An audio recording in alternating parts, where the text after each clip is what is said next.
class of 2025.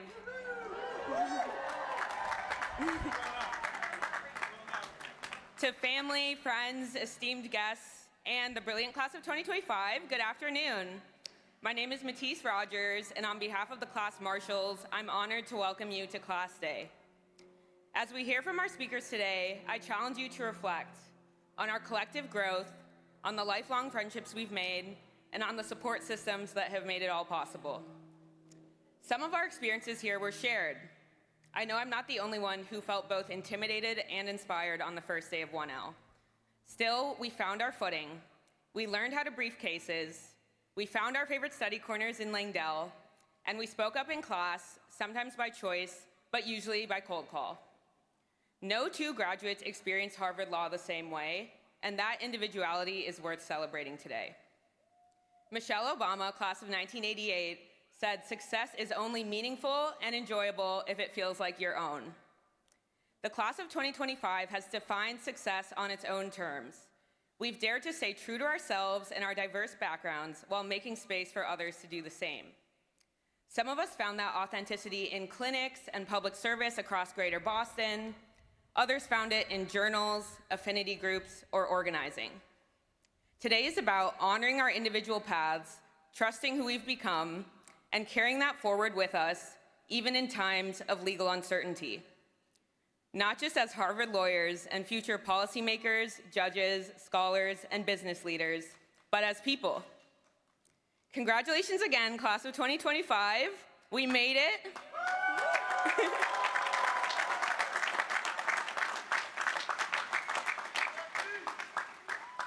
And more importantly, we made it our own. And now I'm honored to introduce our next speaker, Harvard Law School's Interim Dean and Carter Professor of General Jurisprudence, John Goldberg. Please join me in welcoming Dean Goldberg to the podium.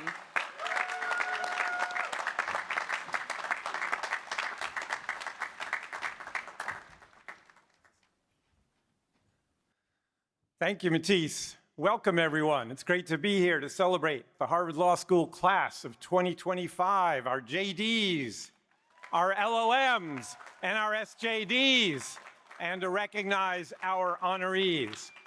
I'm delighted to be joined on stage by your class marshals and by the Honorable Yvonne Campos, President of the Harvard Law School Association, Ralph Vieux, recipient of the Suzanne L. Richardson Staff Appreciation Award, Professor Andrew Crespo, recipient of the Albert M. Sacks-Freund Award for Teaching Excellence, Stephen Ball, our Dean of Students, and Meredith Boak, our Assistant Dean for Clinical and Experiential Education and Pro Bono Programs. And I'm especially delighted to welcome our Class Day speaker, former Golden State Warriors General Manager, Bob Myers. Let's give them all a big round of applause.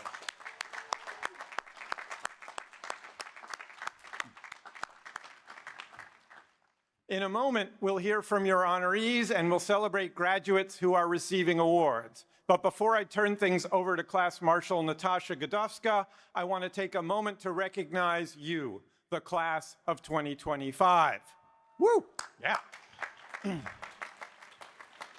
I'm going to be brief today because I'm going to go on endlessly tomorrow. So I just want to express my admiration and gratitude for all the work you've done to get to this moment. You have worked hard, really hard. You've put in hundreds of hours of class time and made your way through a lot of exams, papers, reports, briefs, and blog posts. You've mentored, counseled, and supported your fellow students and worked with faculty on cutting-edge research.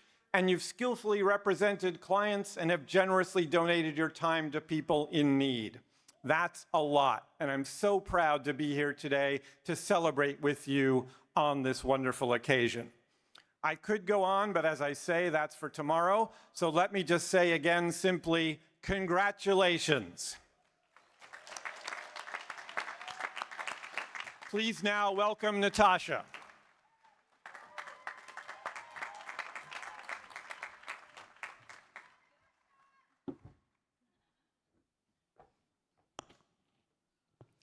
Good afternoon, class of 2025 and loved ones. My name is Natasha Gadowska. I'm an LLM student from Poland and one of the class marshals for the class of 2025. Harvard Law School brings together people from over 60 countries. How incredible is that?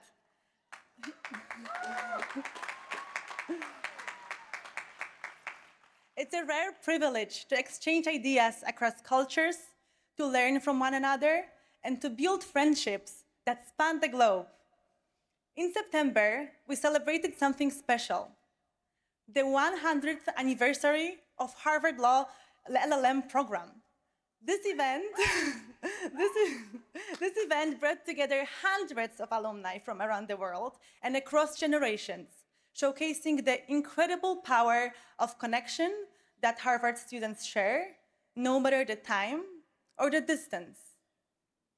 As we celebrate today, let's remember, this isn't the end.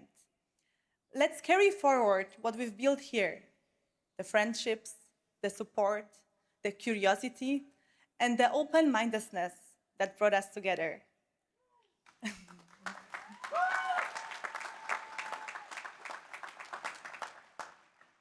Our next speaker is someone who ensures that these connections last well beyond graduation. The Harvard Law School Association, the oldest alumni association of its kind, keeps more than 40,000 members across the globe connected through events, mentorship, and community building. At the heart of its mission, it's its president, the Honorable Yvonne Campos.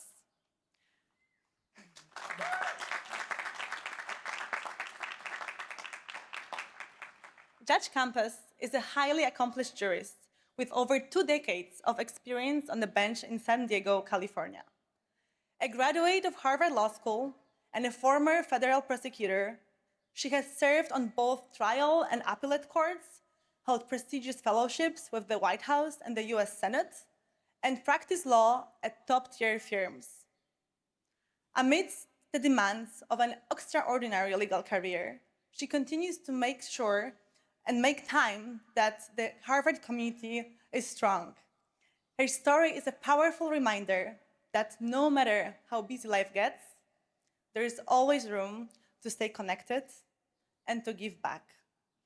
Please join me in giving a very warm welcome to Honorable Yvonne Campos. Thank you. Thank you.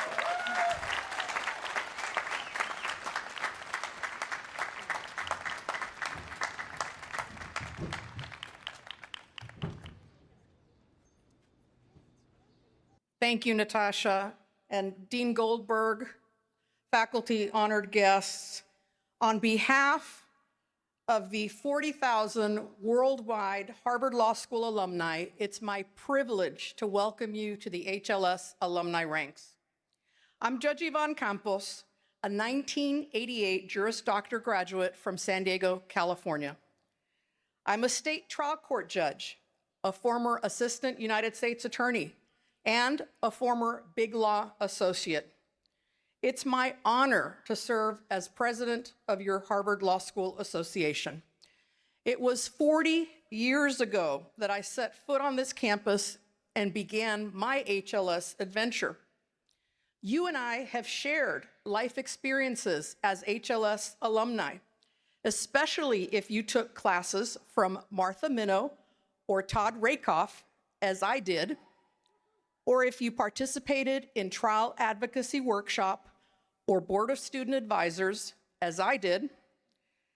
We've each sat in the Langdale Library or Austin Hall or the Hark, and we've each completed first-year Ames Moot Court. And we've each learned how to think like first-rate lawyers based on centuries of wisdom passed down to us. We've a shared life experience, thanks to Harvard Law School, and thus we have affinity for each other as fellow alumni. I hope that your Harvard Law School affiliations will remain as long-standing and rewarding as mine have. Over the past 40 years, I've returned to campus to attend class reunions and celebration of women and Latino alumni, to teach for a week at a time for a number of years in trial advocacy workshop, and just to run into old or make new friends in the legal profession.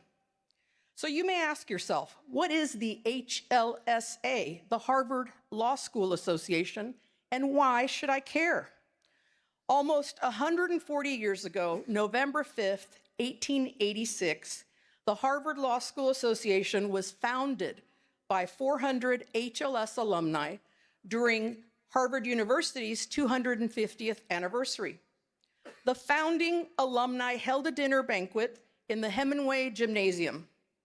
Judge Oliver Wendell Holmes Jr. delivered a memorable oration, and he later became a president of the Harvard Law School Association.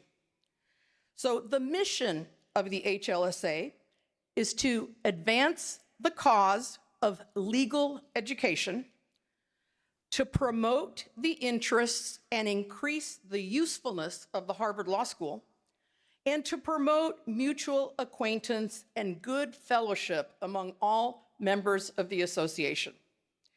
The HLSA is an association of volunteer alumni dedicated to helping you maintain your connections to Harvard Law School and your fellow alumni. We're the social end of your alumni experience. Consider us your combination faculty leader and BSA advisor for the alumni phase of your HLS experience. We have the benefit of alumni relations staff on campus to help us carry out our mission of alumni engagement. The HLSA is made up of geographic clubs and shared interest groups worldwide. With today's technology, you can participate in HLSA alumni programming no matter where you live, and HLS alumni truly are everywhere. When you attend international conferences such as the International Bar Association or the International Trademark Association, you'll find HLS alumni there, eager to greet you and network. The HLSA activities hosted range from legal lectures qualifying for continuing legal education credit to attendance at sporting events, courthouse tours, art museums, or family picnics. The volunteers involved drive how the alumni interactions take place. Most importantly, membership is free. Most importantly, membership is free, as are many of our events. So as an alumnus, you are automatically members of the HLSA, and you can take advantage of the organization's offerings and community. If you ever find yourself out of touch with Harvard Law School, please visit the school's website and look under the alumni section. Update your contact information and you'll be notified about global events. Now, I'm simply one of many people here to congratulate you on your graduation from Harvard Law School. This is a big life event. I hope you enjoy it and that you take the time to thank all those wonderful people in your life who made this possible. You likely won't remember who I am or a thing I've said. You're already looking forward to the next life steps. And you have all the answers that you need, especially if you attended the last lectures. Follow Professor Martha Minnow's advice to just be kind. Unless, of course, you're being threatened with destruction, in which case you have to fight for your life.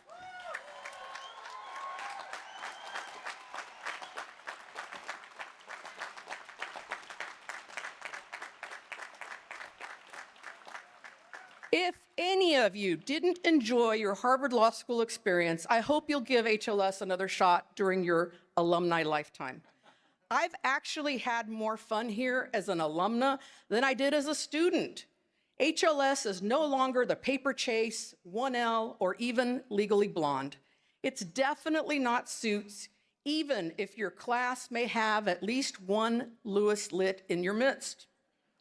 You've had your own era here with its own traditions and memories, and you join a long list of alumni who've left a mark on this world, whether presidents or prime ministers, law firm partners or professors, justices or judges, authors, nonprofit leaders, stay-at-home parents, or high school teachers. Each HLS graduate offers something to better our world.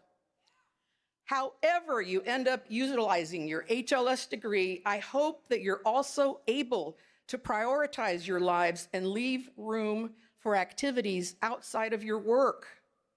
There will be so much more to your life than just the law and the legal profession. Guard your time and your souls. Your professional reputation will always be all you have in a profession geared towards trustworthy counseling. So I conclude by welcoming you with open arms to the Harvard Law School Association, your HLSA. I will look for you at future events once you've settled into wherever you're going. And I hope that at least one of you in this audience will have the chance to welcome the Harvard Law School class of 2065 into the Harvard Law School Association in 40 years' time. Best wishes and congratulations, class of 2025.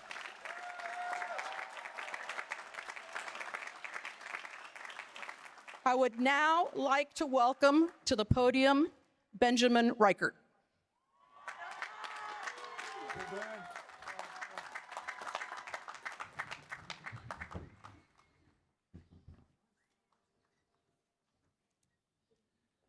Good afternoon, class of 2025. What a fast 3 years. Feels like I was at orientation with you all just yesterday. Let's recap some of the progress we've made. We've learned how to explain complex legal ideas in plain language, mostly to confused family members who are just trying to get out of a parking ticket. We've learned how to argue effectively, mostly with tyrannical flag football refs. And we've learned how to find surplus value, mostly by turning the free food in the student org room into a personal meal plan. But beyond legal doctrine and advocacy, both real and flag football related, I learned something deeper here. Community is built, not merely found. We did not just show up on campus and stumble into social spaces. Through intentional effort and sharing our time, energy, and perspectives with each other, we made those social spaces for ourselves and others. Those spaces defined the culture of our class and our campus. And honestly, my deepest learning didn't come in the classroom, but came from sharing community with you all. So I want to thank you all for sharing that community with each other. The value of community building is my defining lesson of law school, and something I'm going to try to take with me everywhere I go. I hope you can take that with you too. Our next speaker embodies that spirit of community building. He's one of the brightest, friendliest faces on campus and an essential part of student life.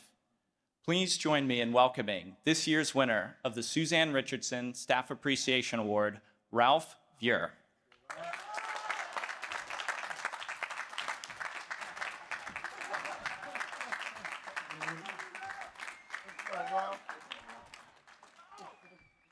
Wow. First and foremost, I want to thank my Lord and Savior Jesus Christ. I wouldn't be here or who I am without him, first and foremost. I would also like to thank those who voted for me. Shout out to all of you. Much appreciated. My family, specifically. My dad as well. He helped me to learn to be a man. My mom, who helped show me how to love. My brothers, who helped shape an environment to help build my character. And my wife, who holds me together. Where you at, Sarah? She is clearly and severely underpaid. Anyway, my sons, Lucas and Nathan, because they have taught me the most in the last 5 years. Shout out to my boys. I said all that to say that you're not here graduating by yourself. You had so many people with you, whether you're a JD, an LLM, or an SJD. Shout out to all three groups. Shout out to the class of 2025. Let me hear it.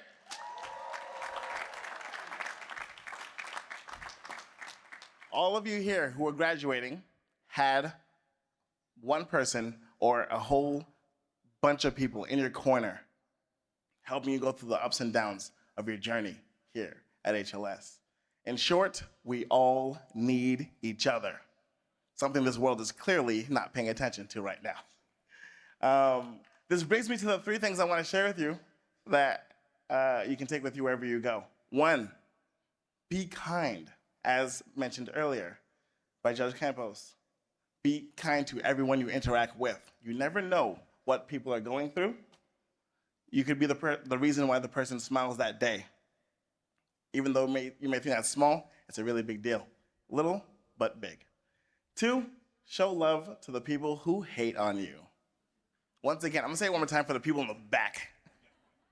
Show love to the people who hate on you.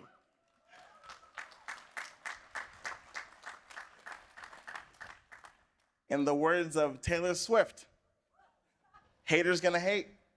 Hate, hate, hate, hate, you know? But, sorry. Yeah, I shouldn't be ad-libbing, but anyway. You shouldn't respond with the same kind of energy, okay? Don't respond to them with that hate, okay? Respond with love and peace and joy.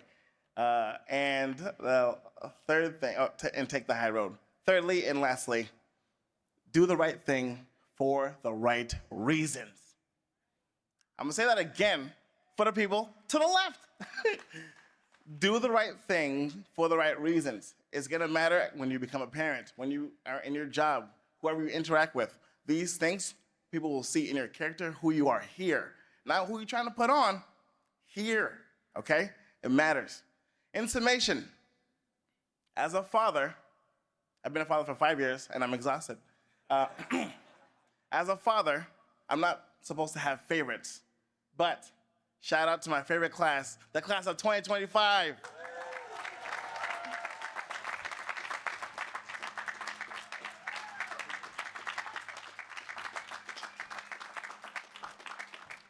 Hello, and good afternoon. Hey. Love you guys. We're here, we're doing it. All right, my name is Peter Geckner, one of the 2025 class marshals. And before I introduce our next award winner, I'd like to say two quick things. First, to international students at Harvard and elsewhere, we care about you deeply. And without you, our communities would be less vibrant, less spectacular. Please know you're welcome here, and we love you.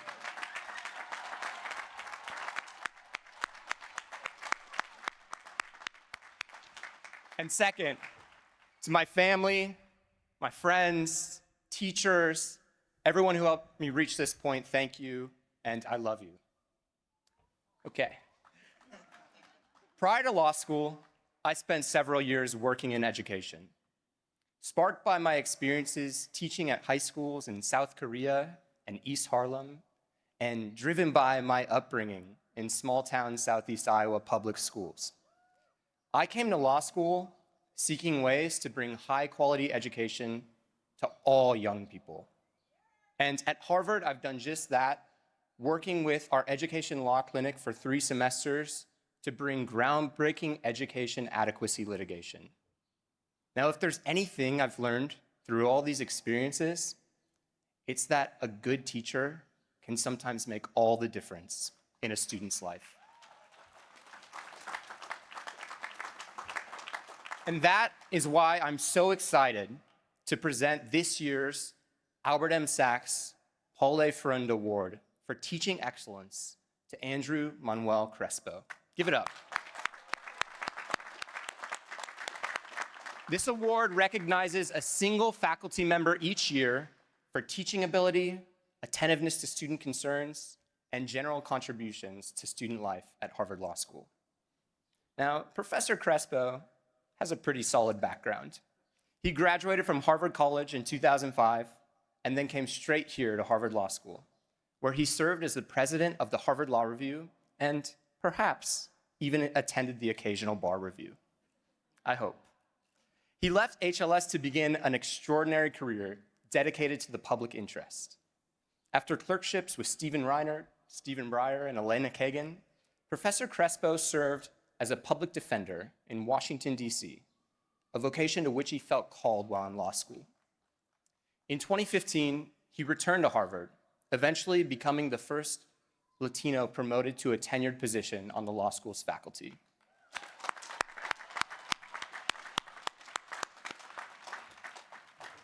Today, Professor Crespo teaches criminal law and procedure and serves as the executive faculty director of the Institute to End Mass Incarceration.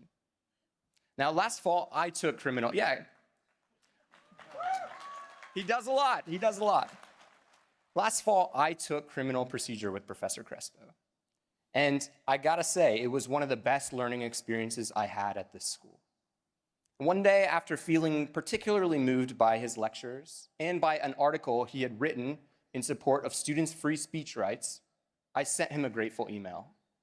And fortunately, I brought receipts. In my email, I told Professor Crespo, "You demonstrate pedagogical excellence that is sadly often absent from law school classrooms. From your carefully curated curriculum to your invigorating lectures, it is the best course I have taken in my 3 years at HLS."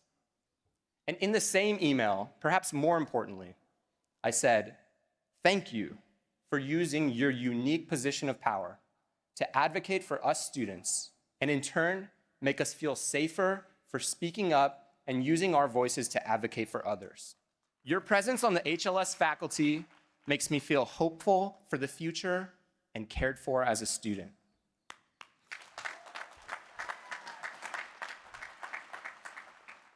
Now, these words I wrote to Professor Crespo help capture why he's so deserving of this award.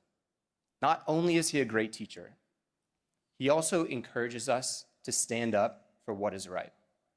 Please join me in welcoming and congratulating Professor Andrew Manuel Crespo.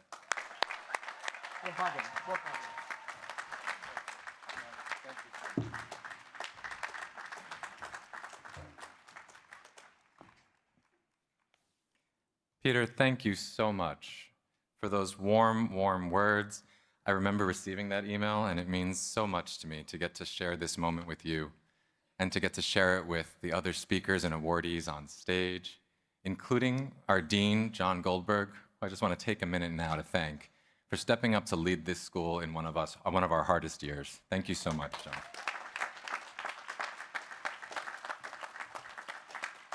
It's really special for me also to be here with my wife and my mom and so many wonderful colleagues.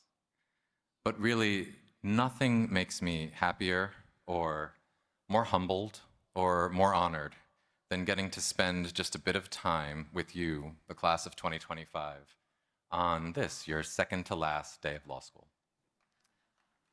I will tell you a little secret about me, which is that I love commencement. My kids know this about me. Whenever like late May comes around, they start going, "Ooh, Daddy, are you so excited for commencement?" I think in part they know that I'm just a sucker for pageantry, and that as, especially as like a semi-secret sci-fi fantasy nerd, pageantry with robes. I will tell you a very quick story about my own Harvard commencements. Each time that I graduated from Harvard, from the college and from the law school, my family, my parents and my little brother, snuck into Harvard Yard, into the staging area for all the graduates, trying to see a sneak peek of me before we marched into the yard. So there in like the sea of black robes is my mom just bouncing up and down on Robinson Hall, trying to spot me. I never figured out how they got past security, and as even then a budding criminal defense attorney, I never asked. But one of the things that I remember so much about that is the look of pride and joy and excitement on my family members' faces when they spotted me in that crowd, which is just to underscore that these aren't just communal celebrations, but they are familial ones. So to everyone who is here celebrating with a graduate whom you have loved and nurtured and supported all these years, I want to say a special congratulations to you.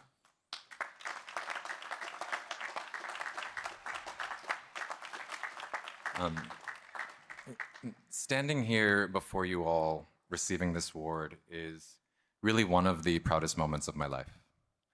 I love teaching. I feel alive in the classroom unlike anywhere else that I ever step into. That I get to do this for a living with all of you is one of the greatest gifts in the world.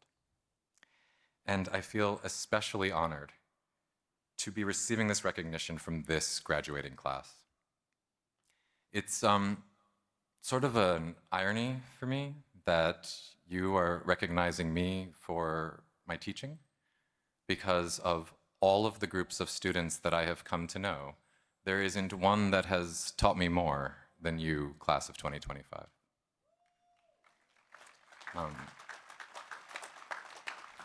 I think most of all, you've taught me about courage. I don't think any of us here has lived through a time when true moral courage has been so desperately needed in our society. You are about to graduate into an uncertain and dangerous world. There are a great many of your professors here, people who have spent their lives dedicated to studying the rule of law, who worry that our country is teetering on the edge of authoritarianism. There are some of us, like me, who think we may be already there. I want you to think for a moment just of what you've seen and experienced in your last semester of law school. 2 months ago, and 2 miles from here, Rumeysa Öztürk was snatched off the street by masked federal agents. They stole her away through the night and detained her in a federal prison for 6 weeks, all without ever filing any criminal charges against her, solely because she had written an op-ed in her university's student newspaper. She is one of multiple scholars targeted in this way for their constitutionally protected speech, including Mahmoud Khalil, the first to be arrested who remains detained even now, and whom the federal government has fought to prevent from so much as touching his newborn baby boy. This is what authoritarianism looks like. But there's more. In your last semester, you have seen our president try to bankrupt law firms that dared to enforce people's rights. You've seen unprecedented attacks on the Department of Justice that have led to well over 100 lawyers, including many alumni of this school, to resign under protest and under threat. You've seen our president and vice president openly suggest that they would not follow court orders, and have seen multiple indications that the federal government will in fact defy the courts. This, too, is what authoritarianism looks like. And then, of course, you felt what happened right here at home. In an endless barrage, our government has tried to crush Harvard University, the very symbol of higher education in the world, and, more simply than that, our home. Our scientists and international students have been taken hostage, our research bankrupted, our community terrorized, all in an effort to try to change the way that we teach, the questions we ask, and the answers we offer. From climate change to vaccines to the study of race and inequality in our country's past and present, they want us to shut up. Or worse, they want us to say only what they want to hear. This, too, is what authoritarianism looks like. In the face of it, fear is rational, but courage is essential. And to your great credit, you, the class of 2025, have taught us time and again what true courage looks like. In the face of doxing trucks and Twitter trolls, arrests and ad board referrals, lies about who we are and what we do, you have often done what you thought was needed and right, instead of what was safe and easy. When you have seen injustice at home, whether in the form of immigration raids, police brutality, domestic violence, forced evictions, or discrimination on the basis of color or creed, you have used your voice and your talents to demand fairness. when you have seen injustice abroad, including atrocities, unending civilian deaths, and imminent famine in Palestine, you have spoken out with courage.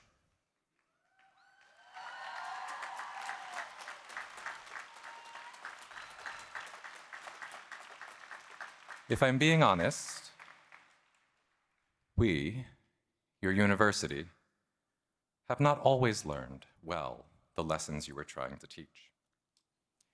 Harvard deserves praise for taking a stand to defend its academic independence.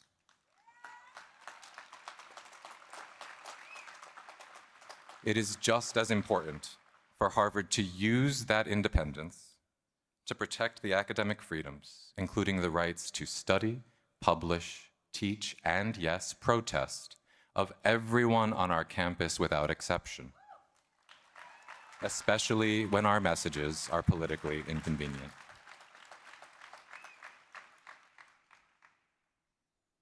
In this respect, whether in denying degrees to peaceful protesters or suspending hundreds of students and some teachers from our libraries, or firing the faculty directors of our Center for Middle Eastern Studies in what the New York Times called, quote unquote, an offering to the Trump administration. I fear sometimes our university has too often exhibited acquiescence when courage was called for. Sooner rather than later, I am confident we will learn the lessons you tried to teach us, for our own sake and for the sake of this democracy. For as Stanford political scientist Adam Bonica writes, quote, Donald Trump's recent threat to defund universities that permit student protests reveals a deep-seated fear common to authoritarian leaders, the fear of the power of student protests. Throughout modern history, student-led pro-democracy movements have repeatedly proven to be catalysts for toppling authoritarian regimes. In country after country, student protests have been the match that lit much larger movements for freedom and democracy. This explains why authoritarian regimes so often target universities first. They recognize campus networks as crucial nodes in the infrastructure of resistance. Your courage, in other words, is our hope. And should we survive these coming years with our university and our democracy intact, I believe one day we will remember with pride the work you have done here, and that we may regret that we too often told you to hush.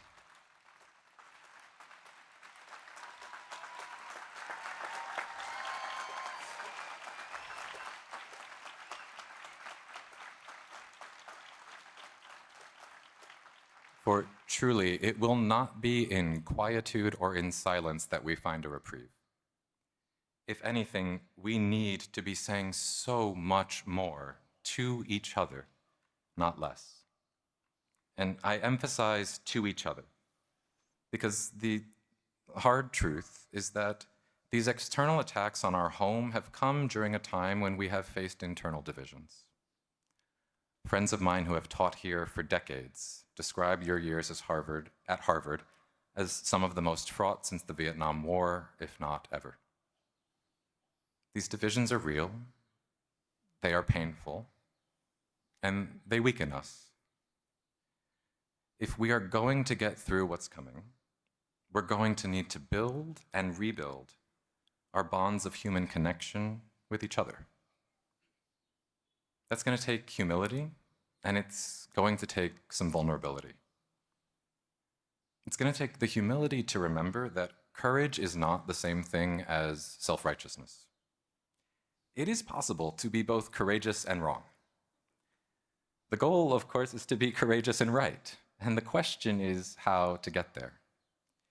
And here I'm reminded of a passage that I love, written by our own Duncan Kennedy in an essay about legal education, which I'll paraphrase. The only check, he says, against a just resistance turning into its own form of totalitarian self-righteousness lies in the criticism of friends. I think what Duncan means here is that to avoid committing sins similar to those we stand against, we need each other. We need to be in deep, real human connection with people who will tell us when we risk going too far or when we're missing something essential. that means, of course, we need friends who will disagree with us. In fact, only a broad, diverse coalition of well-meaning, justice-loving anti-authoritarians, a coalition of critical friends, will be able to make us not just strong enough for this moment, but make us better. Building these human connections, especially in times of conflict like these, when our guards are up, also requires some vulnerability. And this one, I am sorry to say, is not something lawyers are always good at. Years of teaching you rhetorical point scoring and risk spotting are not the best preparation for opening up to other people. But I can tell you the rewards of that vulnerability are beyond measure. When we share our souls, when we brave the risk of rejection or of embarrassment, we create the chance to be seen, to be found, to be nurtured and loved by the people who, in the end, will be the ones to link arms with us as we turn our faces toward the storm. This, too, is a lesson you've taught me. In moments of laughter and sadness, and of courage and fear, you have helped me see that I'm my best teacher when I open myself up to you. You've encouraged me to build bonds not just of instruction and mentorship, but of friendship and camaraderie. And for that, I am forever grateful. Vulnerability is hard. This is actually the part of my speech where I will read it to you. My notes say, "Do you really want to do this? Maybe stop here."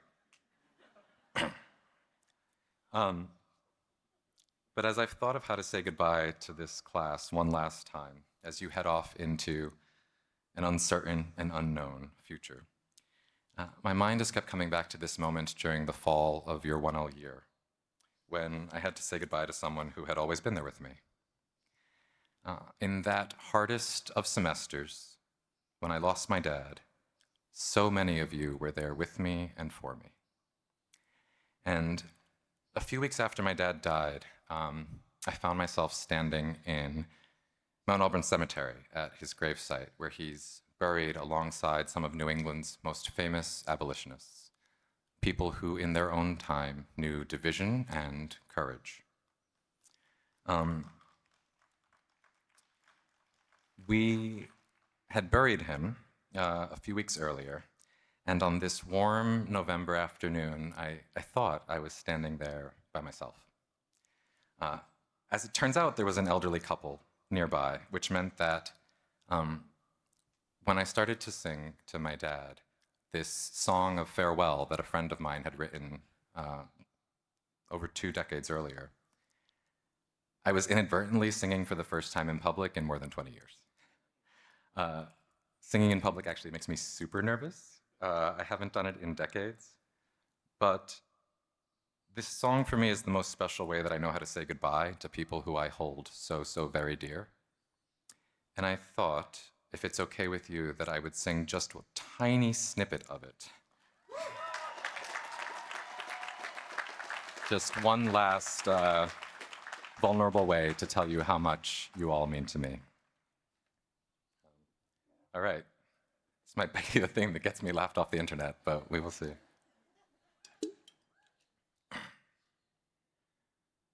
We knew from the start that we'd come to this day, and though it breaks my heart, I know you cannot stay. But nothing will I ever be so glad for than what we will not have here anymore. Goodbye, class of 2025. Thank you, and good luck.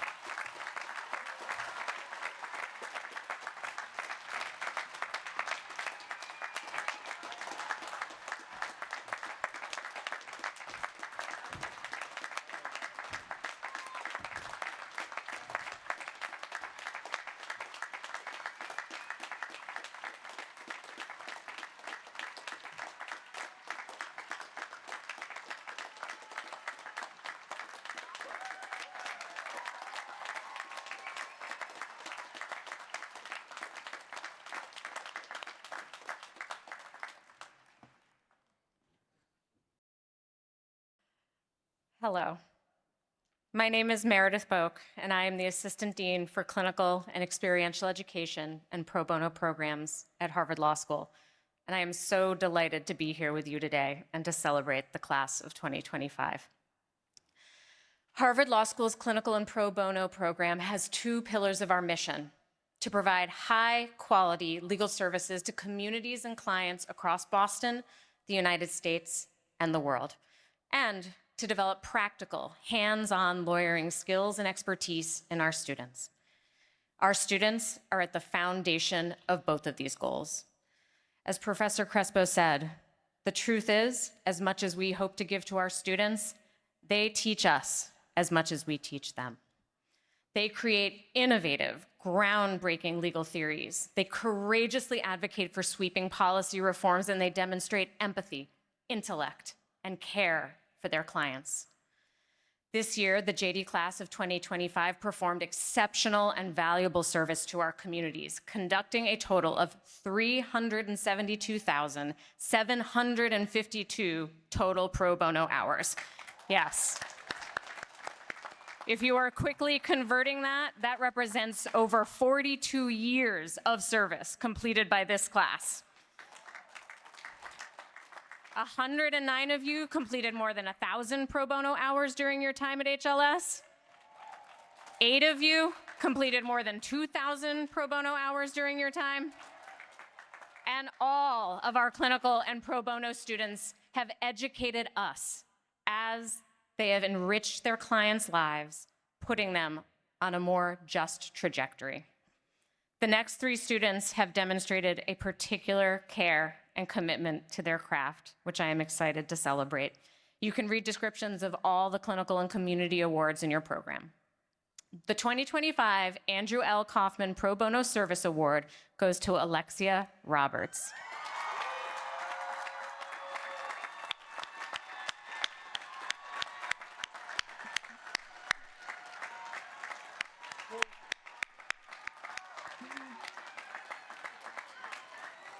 Lexi, you have poured your heart into pro bono work at HLS, and you were selected for your unshakable commitment to improving the lives of disadvantaged communities and ensuring their voices are heard. You've done this through your leadership at Harvard Defenders, summers with the Public Defender Service for the District of Columbia and Mecklenburg Defenders, and clinical work in housing and criminal defense. You have consistently demonstrated a sophisticated ability to navigate complex legal issues while maintaining a deep respect for your clients' dignity and humanity. This service to clients and to the Harvard Defenders community is rooted in empathy. As one nominator noted, Lexi has a rare ability to connect with people, making them feel heard, understood, and supported. You have also worked tirelessly to ensure the broadest reach of your personal advocacy and the advocacy of others. As intake director and now president of Harvard Defenders, you implemented a comprehensive training program and established partnerships with community organizations to expand the Defenders' reach, taking the highest number of criminal show cause cases of any Harvard Defender this year. Your dedication is unparalleled. On top of your own cases, you've mentored new students with patience and generosity as a second seat in hearings and participated in almost every mock hearing for your colleagues. You have cultivated a culture of excellence, compassion, and resiliency within the organization. Every client receives not just quality representation, but also consideration and respect, and student members feel safe and supported to grow. Your peer nominators say your leadership has changed the law school and changed the career trajectories of countless students by inspiring them to pursue pro bono opportunities and consider public interest careers using the law as a tool for justice. With over 3,000 pro bono hours, you were not just accumulating time, you were building a practice of care, rigor, and impact. Thank you, Lexi.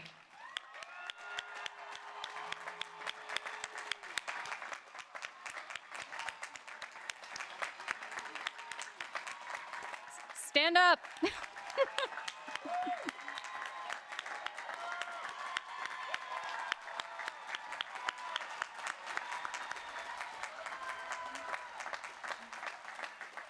All right.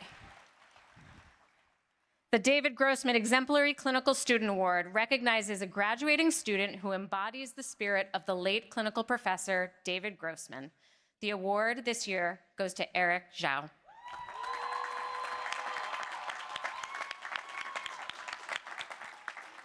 Eric, what sets you apart is the combination of breadth and excellence of your work across 4 different clinics during your time at HLS.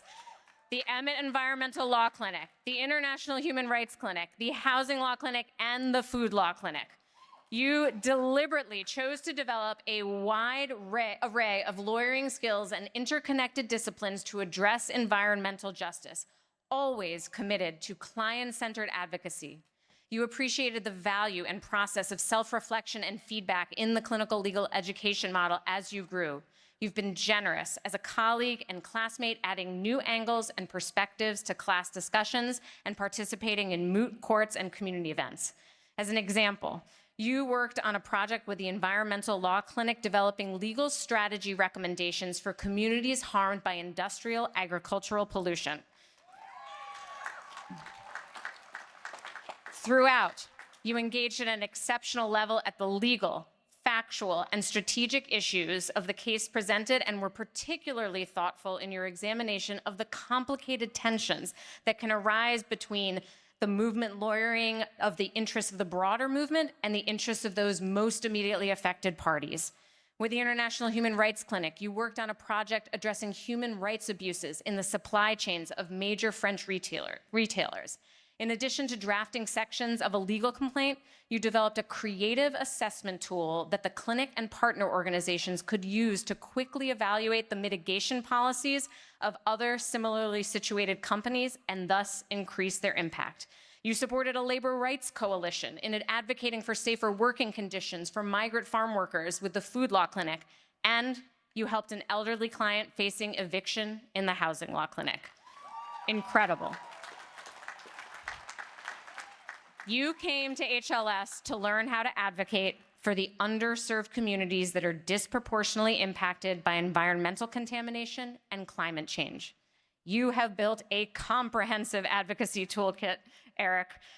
We have no doubt you are well prepared, and we wish you the best of luck in your fellowship next year.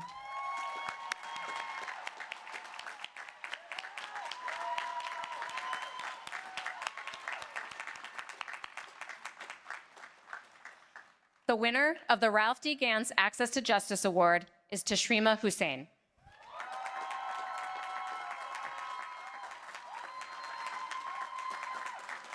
Tashrima, you are honored for your excellent and advanced clinical work over multiple semesters at the Legal Services Center, where your passion for housing justice work and commitment to client-centered lawyering created systemic impact for our community. You represented over 20 individuals in their individual housing cases, developing bonds of trust built on your ability to connect with your client as a whole person. In addition to keeping victims of domestic violence in their homes, you argued one case which won a precedent-setting victory regarding notice under the Violence Against Women Act. This important decision has been circulated to hundreds of legal services attorneys across the Commonwealth for their use in future cases. You also contributed substantially to a unique litigation team made up of advocates from Legal Services Center, Harvard Legal Aid Bureau, and the Greater Boston Legal Services. You worked to advance housing justice in Boston using individual representation, class action litigation, and tenant organizing strategies.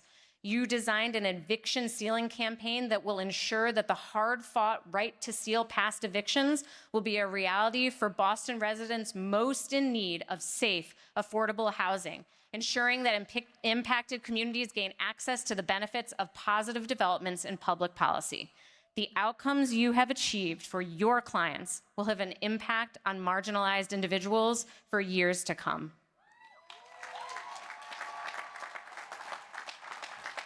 You have also been a cherished leader in the clinical community, warmly mentoring peers across the Legal Services Center clinics and collaborating across many different organizations. Your work with Harvard Defenders, Brennan Center for Justice, the DOJ Civil Rights Division, and Open Door Legal demonstrate how you've taken every opportunity, both in the classroom and outside the classroom, to advance access to justice. Thank you to Shrima for the thoughtful leadership you have shared with our clinical community and which you will no doubt bring to the legal profession.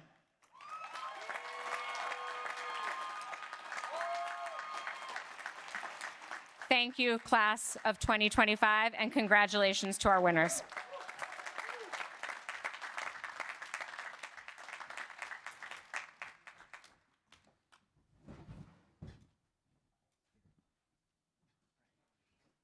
All right. Good afternoon. All right, that's pretty good. Let's do it again. Good afternoon. I am Stephen Ball, the Dean of Students here, and it has been a tremendous joy to get to know not only many of today's Class Day honorees, but also many of their peers in the class of 2025. In fact, let's hear it again for the class of 2025.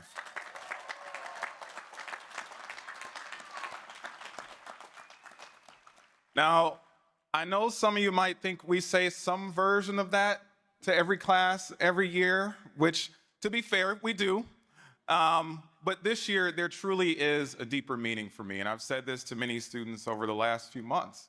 After all, for many of the JDs in the class of 2025, we more or less started at HLS together. I began my role just a few months before you arrived on campus, and I will say, what a beautiful journey it's been together. For the 3Ls who started at HLS in fall 2022, just think back to the warm memories, and Ben alluded to this earlier, of 1L orientation.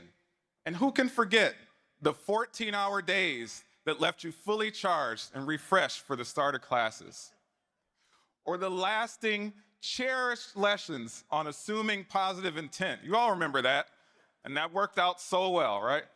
And of course, for all 3Ls, whether you started at HLS or transferred in, because I know we have a big transfer community, so shout out to Section 8. There was the highlight of your 2L year, which was the wonderful 2L orientation. Remember that? No? No? Okay. And at last but not least, I'd be remiss in not acknowledging last year's LLM orientation, which featured firm lines being drawn around 2024's most famous rap beef. And I will not say which side of that I was on. I've let it go. I've moved on. But you all know. In all seriousness, class of 2025, I can't believe that the time has zoomed by so quickly, and we're here on this remarkably warm May afternoon. I see people fanning, so I know it's hot. 24 hours away from your graduation. And it really is bittersweet for me. As with any law school journey, I know that there were ups and downs in your time, and as we've heard many say, a world that was already brimming with challenges saw new complexities emerge both near and far. But through it all, you made profound impacts on each other. You impacted HLS as an institution, you shaped the world to come, and you seem to have a whole lot of fun along the way. So seeing you all move on, it brings mixed emotions, because you definitely will be missed here on campus. And that's because, as all of your family and friends and other loved ones assembled here today know, you truly are an amazing group of people, one whom I am thrilled to celebrate as you excitedly go off to start the next chapter of your lives. But in this moment, instead of looking ahead, it's most important to look back. So we are here to acknowledge the enormous contributions that today's Class Day honorees specifically made to Harvard Law School in their time on campus.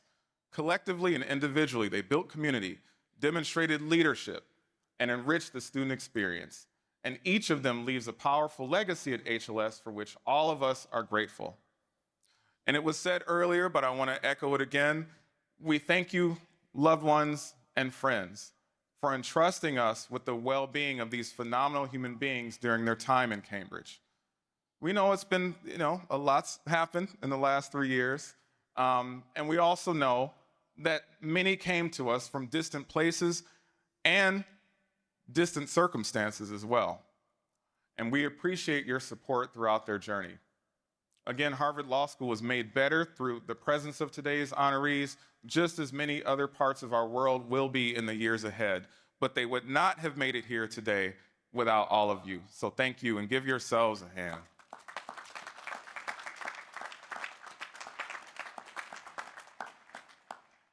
All right, now it is my great pleasure to introduce my slate of the class of 2025's honorees to you. Nominations for all of these awards were submitted by faculty, staff, and students. And we will start with the David Westfall Memorial Award for Student Citizenship. You can read more about it in your program. This award recognizes a student who has made significant contributions to their 1L section. And our David Westfall Memorial Award honoree for 2025 is, drum roll, Katie Angel.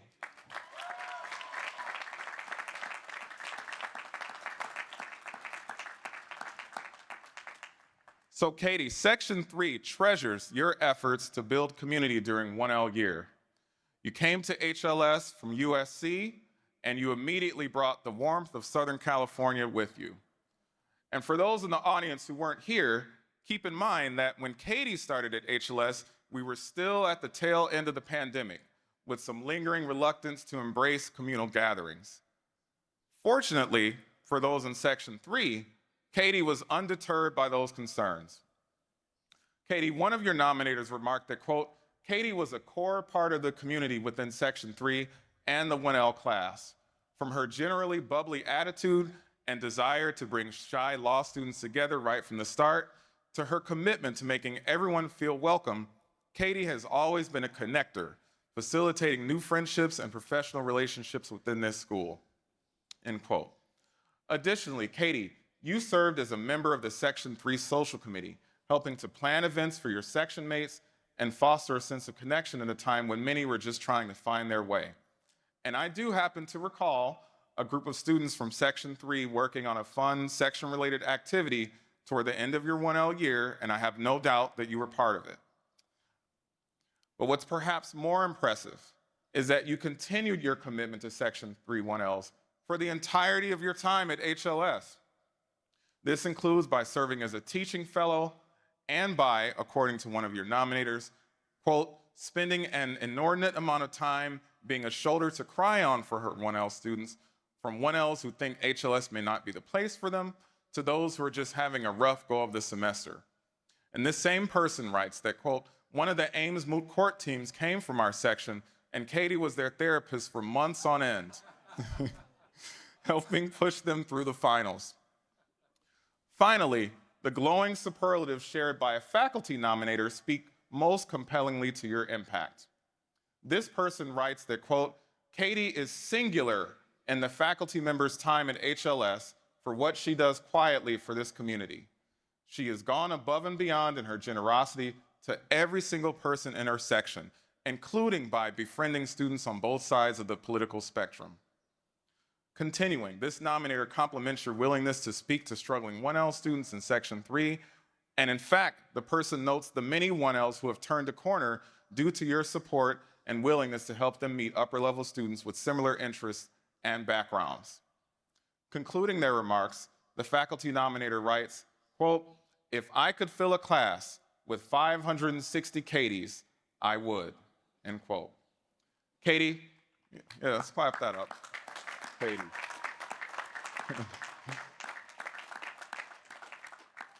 Katie, thank you for all you've done. You were the glue for so many in your section these last 3 years. And if nothing else, you can add therapists to your resume. If it's not already on there, maybe you'll be a dean of students someday. We'll see. But for these reasons, we're delighted to present you with this year's Westfall Award. Congratulations.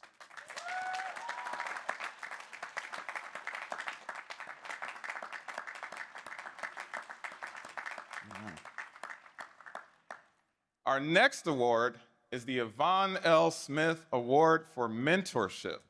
Now, this award was established upon Yvonne's retirement from the Dean of Students office in 2023 after 40 plus years at HLS. And Yvonne is actually here right up front. Let's acknowledge her.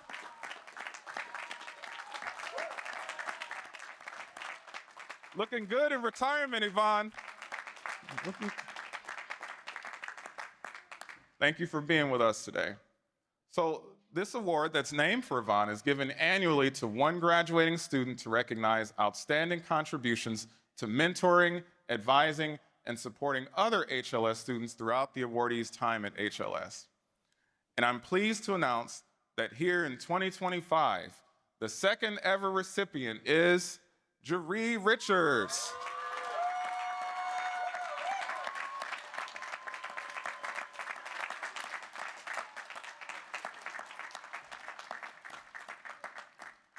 So Jeree, I gotta say, it feels like just yesterday that you were named president of the Board of Student Advisors. For those who don't know, the Board of Student Advisors is a large group of students who are responsible for mentoring and guiding our 1L students. That's a short way of putting it.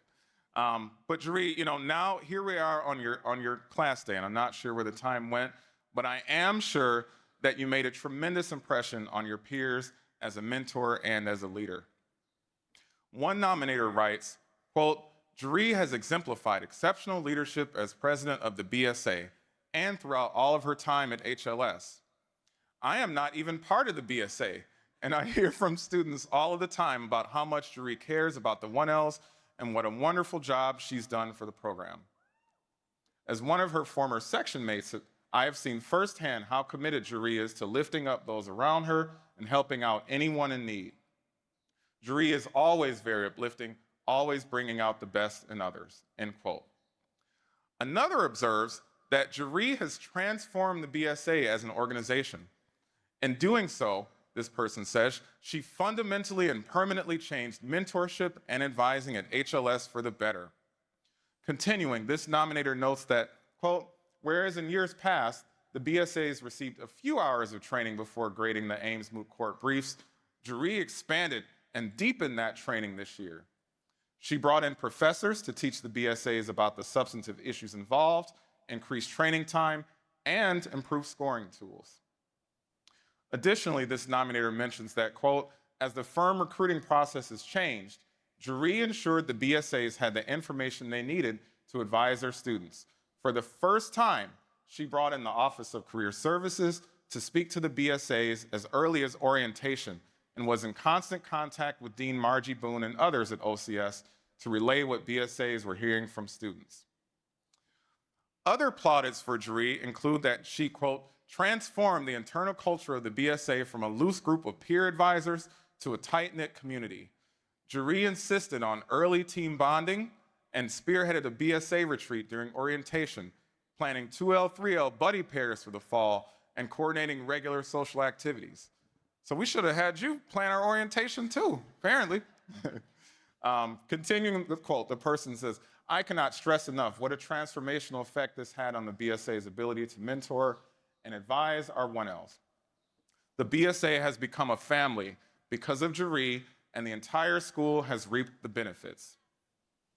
And lastly, a faculty nominator describes Jeree as having been, quote, a mentor's mentor, supporting individual BSAs and navigating personal and pedagogical challenges, and encouraging all BSAs to pursue their goals without micromanaging. Most notably, this person writes, Jeree helped oversee a major revision to the way the BSA handles selections of new members, and it's a change in process that is impressively student-focused, the better to welcome all applicants to have a positive experience, regardless of whether they end up being invited to join the group. Jeree, you've been an outstanding mentor, and you deserve all of the recognition received from your peers and others. I'm honored to present you with this year's Smith Award. Congratulations.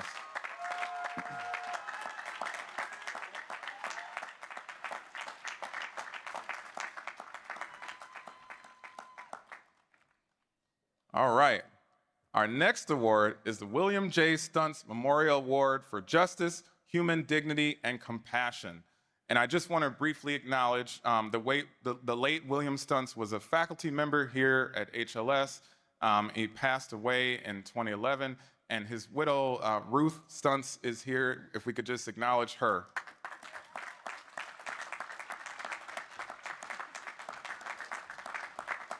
Thank you for joining us. And the winner of the 2025 William J. Stuntz Award is Sukmani Kaur.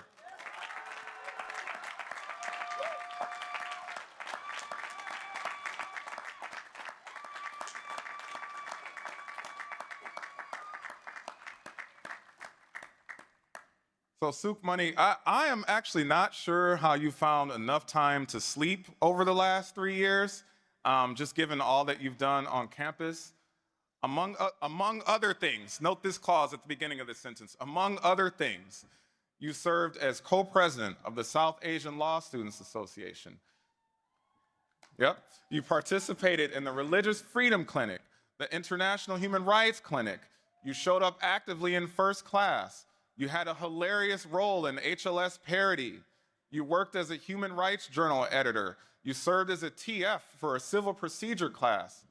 And of course, you guided and mentored other students, especially our international students, so shout out to them, through the Board of Student Advisors.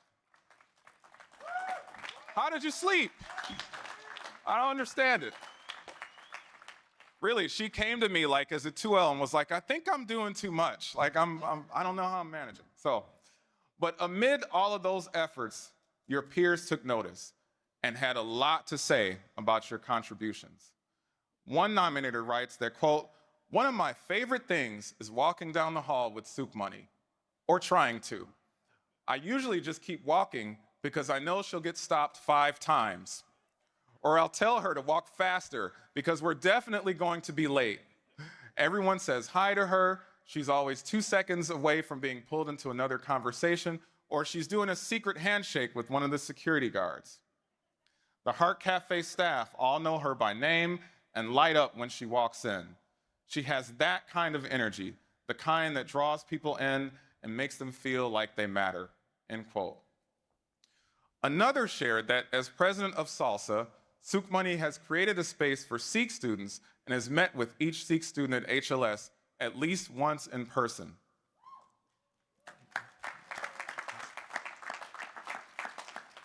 And this person also writes that she has done the same as an admissions committee member on the WLA board. A third described an instance, Sukmani, in which, quote, your exceptional involvement proved essential to one of your clinical cases. You undertook a Herculean effort to find 15+ interpreters, including some from other universities, to assist in enabling the client to communicate using rare Portuguese dialects.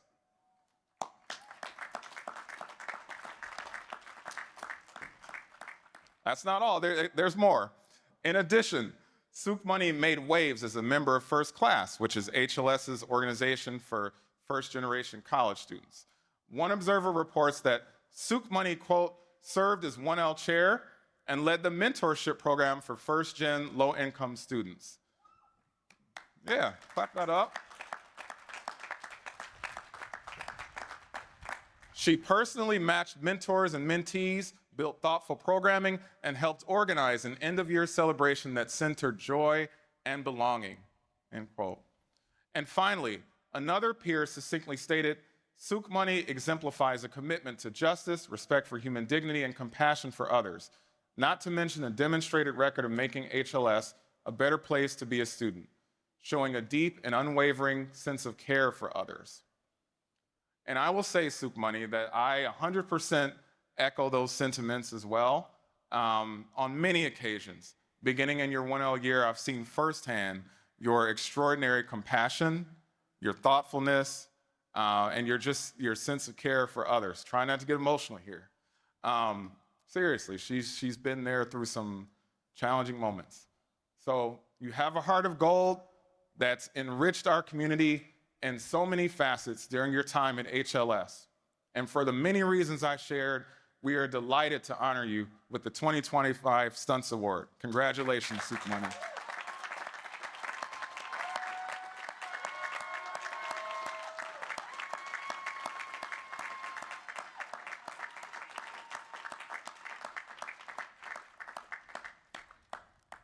All right, one more to go, and then we have the Dean's Award winners. So one more before that.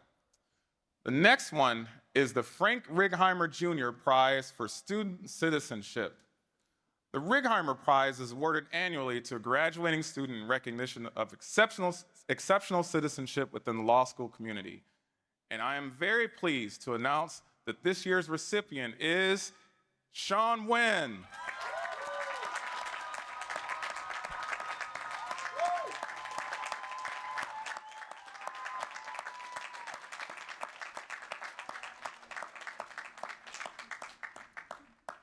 Sean, your impact has touched so many parts of the school and its students, and that's from the very beginning, and I'll get to that in a moment. But whether it was your leadership within the Harvard Association for Law and Business, Harvard Defenders, the sports law community, I believe you're part of the Journal of Sports and Entertainment Law, your work as a JD Admissions Fellow, and of course, as president of Harvard's Black Law Students Association.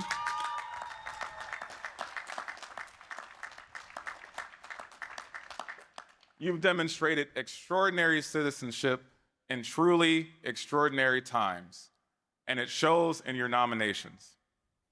Reflecting on your work as an admissions fellow, one of your nominators remarked, quote, "I first got to know Sean as an admissions fellow, one of our student ambassadors who provide tours and advice to both prospective and admitted students. Sean stood out instantly for his relatable nature and the level of encouragement he provided to applicants and admits. Those who took a tour of the HLS campus with Sean never forgot it.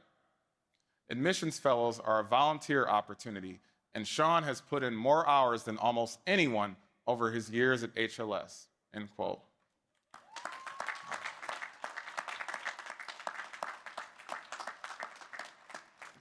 Additionally, commenting further on your tireless work ethic, another nominator said that Sean, quote, works upwards of 60 hours weekly. How do you go to class if you're working 60 hours weekly?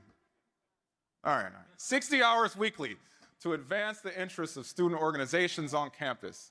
I have personally worked with him across organizations, and his dedication, warmth, drive, and ambitiousness are completely unmatched, end quote. And one area, Sean, where that drive has especially shown up is with ensuring that HLS continues to remain a community where all can thrive.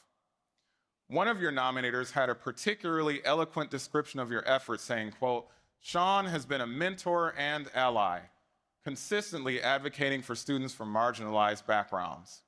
Whether organizing events, hosting peer discussions, hosting campus tours, or simply offering guidance, Sean's leadership extends beyond his formal titles. His commitment to fostering an environment where students feel heard, valued, and empowered has made HLS a more inclusive and supportive place for everyone. His dedication to activism, mentorship, and advocacy has inspired his peers and positively impacted the entire institution," end quote. And finally, another nominator writes that in their many years at HLS, they've seen many impressive student leaders honored at Class Day, but that they would rank Sean at the very, very top in terms of leadership, vision, maturity, growth, and character demonstrated during his time in HLS.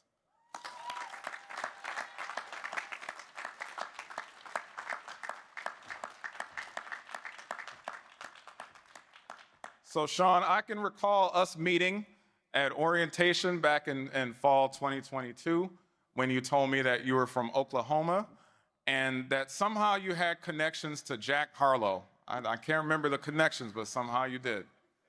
And then, of course, others may not remember it, but I do. I can remember even more how you infamously blocked my shot in the first students versus faculty staff basketball game and sent me crashing to the floor. Yeah, and Dean Monroe always gets a kick out of that and you know, won't let me forget it. But in those moments, I couldn't have imagined you'd be standing here today looking back on 3 years of just amazing accomplishments as a leader on campus. And I gotta say, before I wrap it up for Sean, one more accomplishment within the last 24 hours that I have to include. So, as you can see, I'm part of the BALD community, You know, shout out to Professor Crespo too, you know. So, but I have a beard. And I, because I'm bald, I had not been to a barber shop in many years, but I wanted to get, my beard kind of shaped up a little bit for today. I didn't have a barber. So where did I go?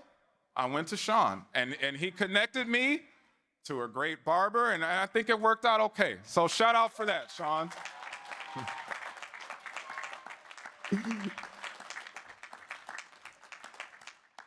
But on a serious note, I beyond the barber-related support, I commend you on all that you've done, not just for those who were with you in your time at HLS, but those who will follow.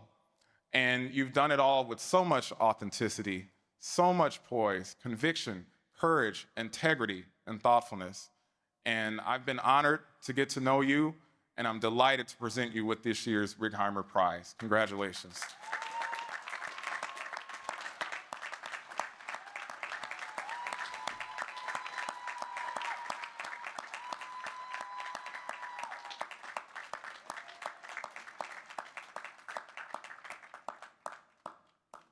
All right, so next we have the Dean's Award for Community Leadership, and students receiving these awards have contributed time and energy to making the HLS community a better place through involvement in student orgs, community service groups, and individual efforts. And we have 10 of them, so I ask the awardees to stand and remain standing until I have read all the names. And I kindly ask the audience to refer to the activities listed for each honoree in the program. All right. The recipients of the Dean's Award for Community Leadership are Ine Adachi,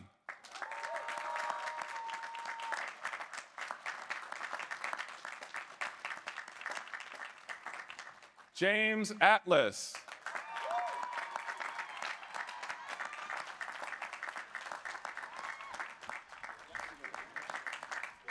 Tori Borlays,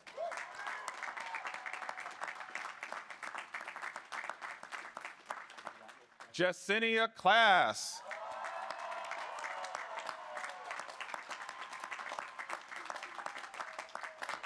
I see we got two Jersey people together. Okay, Cosimo Fabrizio.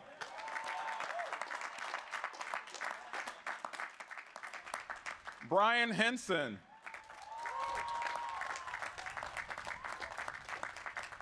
Hannah Hyams.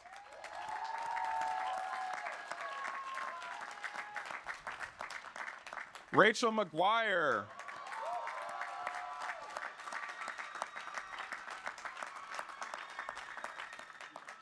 Emily Malpass. And of course, Mike Winthrop.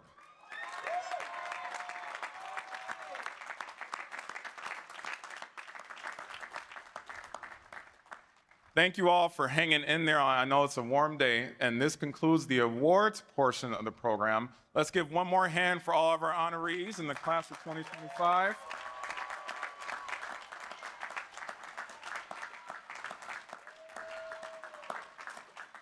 And now I am pleased to turn the mic over to our beloved class marshal, Ike Nwankwo, who will introduce our class day speaker.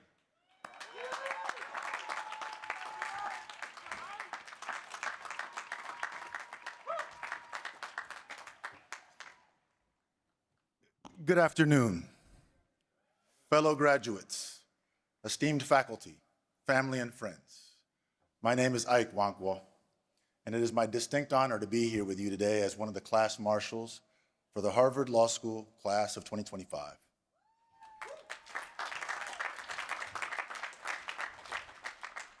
On this special day, I received some sage advice from my 9-year-old son, Ike. He told me that if I cry on stage, I'm on my own, because he and his brother are leaving. So I'm going to do my best to keep it together today. Ike, Rinzi, where are you? Papa loves you very much. Today is for you.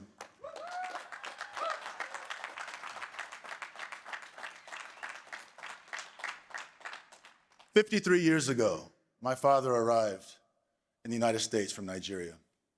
He was a young writer who had just completed his first novel, which was gaining acclaim in America.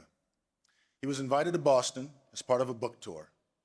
It was at that book tour, at a reception for the book tour following the event, that destiny played its hand. There he met my mother, a beautiful 21-year-old college student who had come to hear him speak. As they spent the evening getting to know each other, they discovered a remarkable coincidence. They had grown up in neighboring villages just a few miles apart. My father asked my mother for a dance, and as he's often shared with me, in that moment, he knew he was going to ask her to marry him. 6 months later, they were married, and 18 months after that, I entered the world as their firstborn, eventually joined by my 4 siblings. As his firstborn son, my father envisioned a particular path for me, perhaps as an academic like himself, or a doctor, an engineer, or a lawyer, the only acceptable professions for a young Nigerian child to aspire to. What he couldn't foresee was how basketball would capture my heart and imagination from a very early age, steering me in a direction he hadn't anticipated. This passion led me to UCLA, go Bruins, where I met our class day speaker. Bob and I became teammates during a magical time for UCLA basketball. Exactly 30 years ago, last month, we celebrated winning the national championship together in Seattle.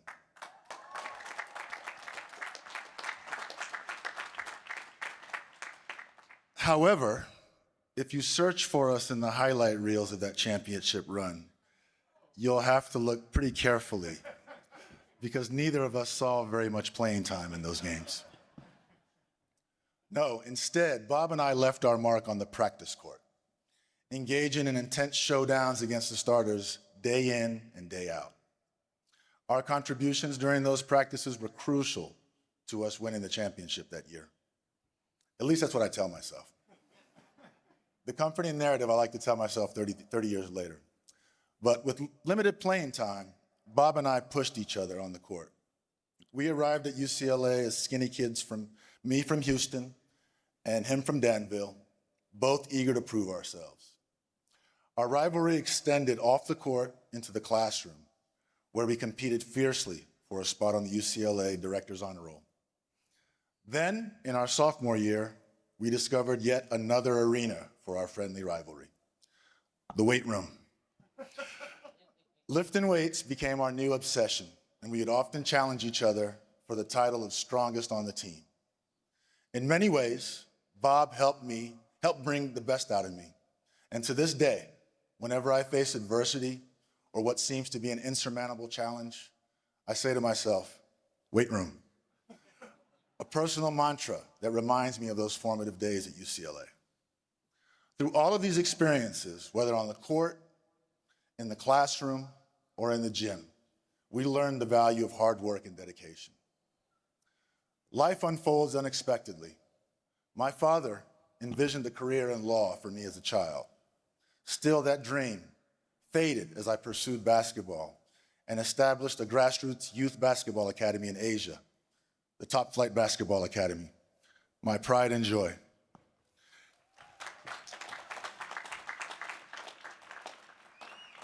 Today, I proudly stand at Harvard Law School, pursuing my father's dream of a legal career on my own terms.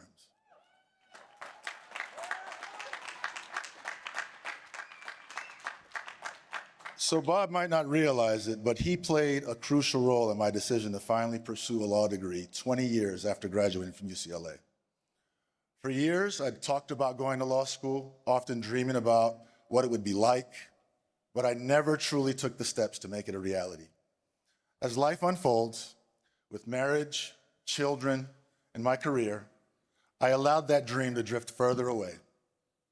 It wasn't until a few years ago, during the pandemic, when we organized our 25-year reunion of the 1995 championship over Zoom, that everything changed.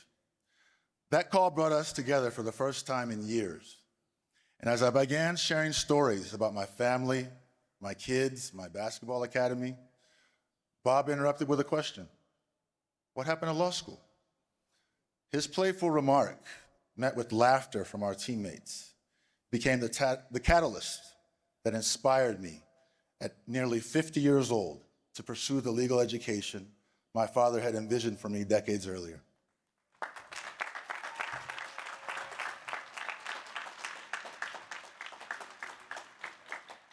His lighthearted remark reminded me that I'd been talking about this for too long without taking action.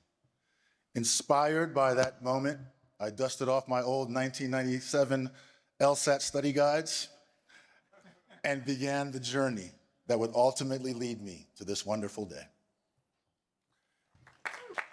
Thank you.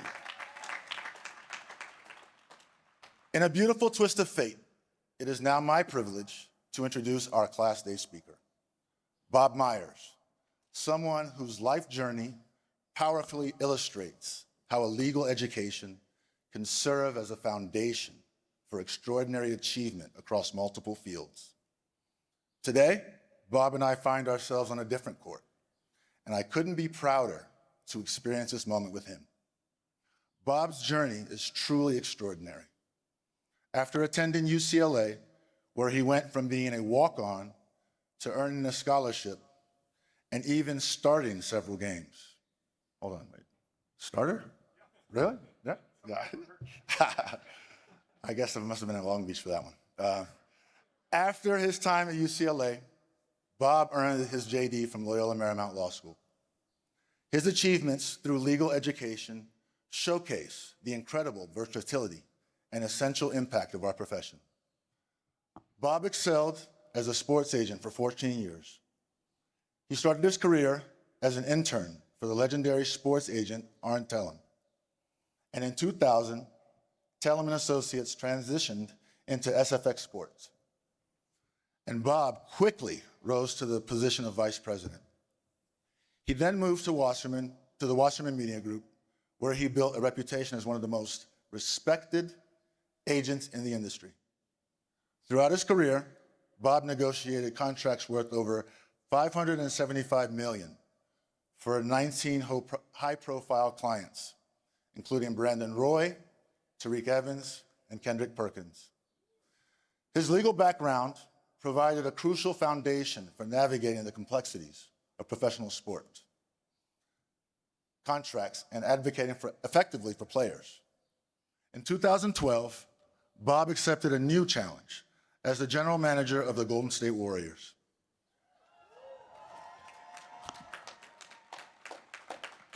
During his 11-year tenure, he established one of the greatest dynasties in NBA history. Under his leadership, the Warriors made 7 consecutive playoff appearances, reached the NBA Finals 6 times, and won 4 championships in 2015, 17, 18, and 2022. His judgment led to the hiring of Steve Kerr as the head coach, a move that proved pivotal in shaping his team's success. In addition to this strategic move, Bob orchestrated the acquisition of transformative players such as Kevin Durant and Andre Iguodala. The basketball world recognized his exceptional leadership and vision when he was named NBA Executive of the Year in 2015 and again in 2017, solidifying his status as one of the brightest minds in professional sports. Today, Bob continues to evolve in his multifaceted career as an NBA analyst for ESPN and ABC, joining their Countdown program in August 2023. He has also expanded his influence beyond basketball by serving as a special advisor to the Washington Commanders. His commitment to education remains steadfast, as evidenced by his service on the University of California Board of Regents. As we begin our legal career, Bob's journey reminds us that our Harvard law degrees can lead us to unexpected and rewarding paths. His story illustrates how legal training provides us with valuable skills such as critical thinking, effective negotiation, and strategic planning, areas that extend beyond traditional legal practice. Having known Bob for over 3 decades, witnessing his rise to such heights has been profoundly inspiring. From our days at UCLA to today, Bob has remained the same thoughtful, decent, and genuinely good person I've always known. I have a real quick story to tell that perfectly captures Bob's character. When I called Bob in the lead up to today and discussed HLS inviting him to be our speaker, there was a brief pause on the other end of the line. Then, with that trademark dry wit that I've known for years, he asked me, "So Ike, exactly how many people turned you down before you got to my name?" I could practically see his eyebrow raised through the phone. That's classic Bob. 4 NBA championships, 2 Executive of the Year awards later, and he still acts like the last pick in a playground basketball game. Even after all his successes, he's still the same guy who would crack jokes in the locker room after spending 2 hours pushing me to my limits in practice, in class, and yes, the weight room. That rare combination of excellence and unwavering authenticity, remaining true to himself while uplifting those around him, makes him not just an extraordinary professional, but also a genuinely remarkable human being. Ladies and gentlemen, it is my distinct honor to introduce my friend, my former teammate, and my brother, our 2025 Class Day speaker, Bob Myers.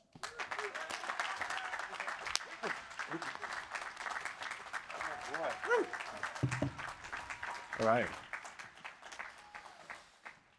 Well, there's going to be 3 things I'm going to start with here. I will not be singing, Professor Crespo. 2, Souk Money. That's one of the best names I've ever heard, especially coming from somebody named Bob, who's always wished I had a more elaborate name, but you can spell it forwards and backwards. For you Harvard grads, you should pick that up. 3, I think when you're asked to speak, well, this is my opinion, when you're asked to speak at Harvard, if you haven't been to Harvard or graduated from Harvard, you should memorize the speech. So I memorized it for you here. So if I fumble and stumble, which I may or may not do, bear with me. I named my speech, which I'm not sure was a good idea or not, because I don't know that people name their speech, but I did name it. The name of my speech is called The Tortoise. If The Tortoise was a movie, and I asked my buddy, "You don't want to go see The Tortoise?" He'd probably say, "What are you talking about? I don't want to see that movie." If it was a book, you probably wouldn't read it. But again, since we're talking to a highly educated crowd, by the time I'm done, you're going to understand why I named it what I did. Right now, in this very second, we sit in the most impatient time in the history of the world. The problem is 30 seconds from now, we'll be more impatient than we are now. So what do we do with that? You want a song? How fast can you get a song? You pull out your phone right now. Is it 15 seconds? 30? How about a movie?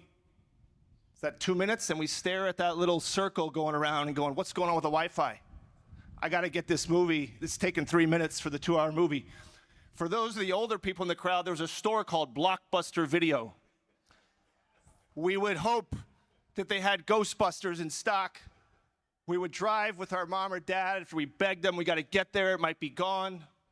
And we'd show up and there was a little placard and the VCR tape wasn't there. And we didn't know what to do. So you'd look at your buddy and you'd say, what are we going to do? And he'd say, there are 6 channels on TV. We can go see what's on TV back at the house. So we had to be a little patient. Nowadays, you tell your friend, my coffee maker broke. You say, get on Amazon. And you say, you did. I'm a Prime member. It says 3 days. And he says, well, what are you going to do? I said, I don't know. Do you know a place where I can go get one? He said, maybe you got to get in the car and go to the store. And I said, what store? Where? The point is that we want things and we want them right now. So is that good? I don't think it is. I think if you have listened this long, you're starting to get the idea of the title. So 30 years ago, my teammate told it. I had a guy, this guy, who I played basketball with. he talked a lot. Maybe he's calmed down a little bit, but at that time, he was a big talker, and he said two things. He said, I'm going to the NBA. Now, 0.03 high school basketball players go to the NBA. Then he said, I'm going to law school. And then I thought, he's probably got a better shot at the NBA than law school. And I think our team thought that too. So we graduate, and he doesn't go to law school, and he doesn't go to the NBA. And he goes and lives his life. And we did have that Zoom call. And at that point, he's late 40s. And I threw out the comment, Ike, let's go to law school. And he may or may not remember, but this is Ike for you. He said, I haven't made it yet. Now, the problem is 47. I don't know if you had any classmates that started at that point in time, but the odds were again low. But when he called me 3 months ago or 2 months ago and said, I'd like you to speak, I said, congratulations, you did it. And at that time, I didn't really know. I said, where'd you end up going? He said, Harvard. I said, I think my phone broke up. Did you say Harvard Law School? And he said, yeah, Harvard. I said, like Harvard, the Boston, that Harvard, the real Harvard? Of course, unbelievable. Unbelievable accomplishment for my friend Ike.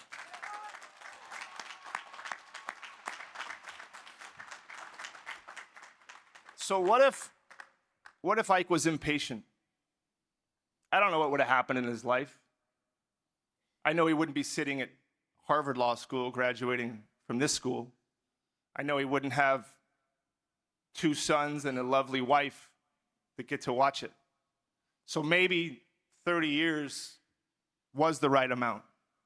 Maybe the idea that formed in his head at 21, maybe that slow, deliberate pace was the pace that was right for him. In 2015, when I was general manager of the Warriors, we had just fired a coach, a good coach. We'd been to the playoffs 2 years in a row, and it was risky. If it didn't work, I'd probably be fired. But we thought it was the right thing to do. So we let go of a coach who had never coached high school, college, NBA, anything. We then hired a coach who had never coached high school, college, anything. He had as much experience coaching as all of you. But we thought he'd be good. His name was Steve Kerr. Yeah, he should. He's the best. One of the first ideas Steve Kerr had was, I'm going to ask Andre Iguodala, who was one of our better players, who we had signed the year before, who had many options to go play for a lot of different teams. I'm going to go ask Andre Iguodala if he'll come off the bench. And I said, I can't believe we hired this guy. What is he doing?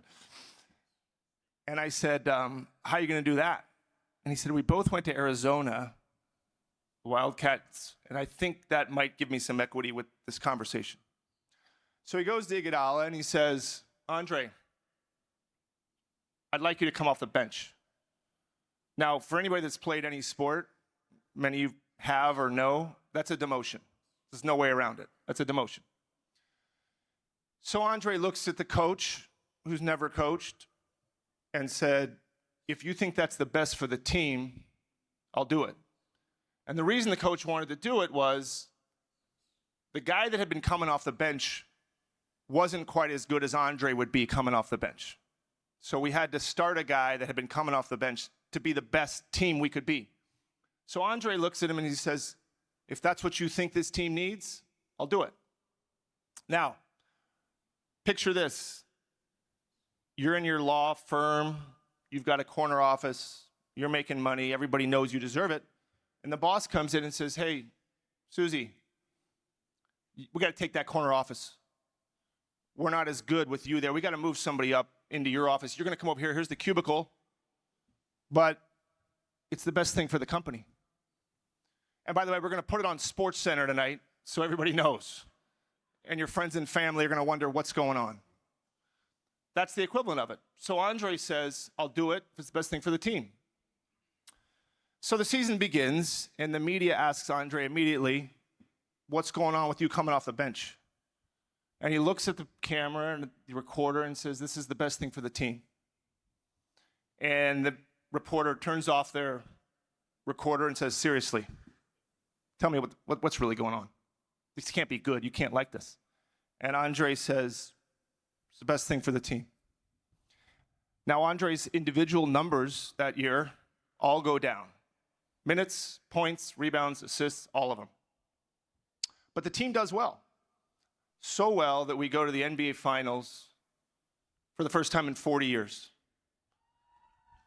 We got a few of them out here. And we're down 2-1 in Cleveland. NBA Finals, the first team to win 4 games wins the championship. This is probably the most pivotal moment of the last 40 years for us. Steve comes to me and says, I think I'm about starting Iguodala tonight.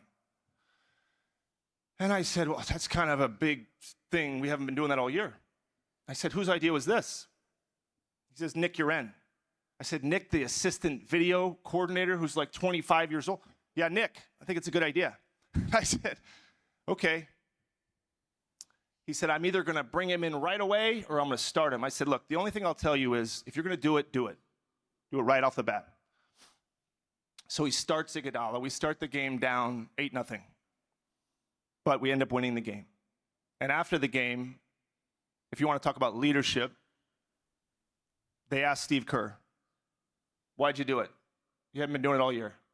He said, a guy named Nick Uren on my staff mentioned it was a good idea. And I shouldn't need to tell you that if we had lost and they said, why'd you do it? He would have said, I thought it would be a good idea. That's the lesson in leadership. So we keep going, and we win the next 2 games after that. We win the NBA championship. And when you win an NBA championship, I hope you all do, all you people that want to be in sports, there's a stage like this, and I was standing over there, and the NBA commissioner's carrying the MVP trophy for the most valuable player in the NBA Finals. And we're in a commercial break, and I say to him, who won the MVP? And he says, Iguodala. And I thought to myself, I will tell this story forever. Patience. He waited a whole year, took it, suffered individually for the team. Humility. Knew that the team was best if he came off the bench. All the things that matter in winning, in competing. And I can also tell you this, just like I said about Ike. What if in that moment, when he was asked to come off the bench, Andre would have said, nah, find someone else. I'm one of the best players on this team. I'm a starter. By the way, you've never coached before in your life, so why would I listen to you? He didn't do any of that. What is his reward? That's the biggest reward in sports, to be the most valuable player in the biggest stage of your sport. So I think about that, and I think about patience. And I think about the value in patience and how impatient we all are now. So as you sit here now, you're graduating from Harvard Law School. And I want you to ask each other and look at the person next to you. Take 30 seconds. And I want you to tell them and listen to what they tell you about what is your definition for success. So take 1 minute. Tell the person next to you, what is it? What's your definition? Especially the students. I'll tell you mine after you do this.